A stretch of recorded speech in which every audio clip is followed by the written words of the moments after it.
You know, I mean, I don't think people are going to literally just the day, you know, we're able to open our doors again, people are going to walk in and say, "Hey, how's it going? Haven't seen you in a long time. Shake your hand." So it's like, how I want to hear your guys' thoughts and opinions on how we prepare for what that new norm is. Mark, I'm going to start with you.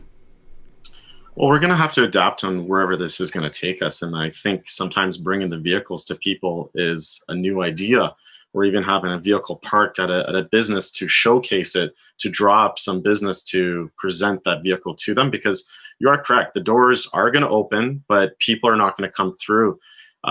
Back to the social media aspect is we need to get ourselves out there, show people what we have, and target our audience of different areas. So we're going to have multiple different kind of targets of audience that we need to do, and really focus on geotagging, not just on businesses, maybe on people's homes areas, and seeing what they're driving and what they're doing, or even take a vehicle and drive through a neighborhood and see if you can show off the car and the benefits. And um, we have to definitely think outside the box on this next step. Yeah, no, for sure. I don't think we can. We look. We can't continue to sell the way we sold in the past. We can't continue to market the way that we've marketed in the past.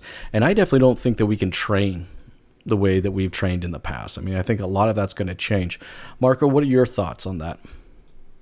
Yeah, I think we're. I agree. It's just like flying is going to change, and public transportation is going to change, and grocery shopping. Every aspect of our life is going to adapt. I would say is a better, more so than change, right? Yeah, I think there's going to be.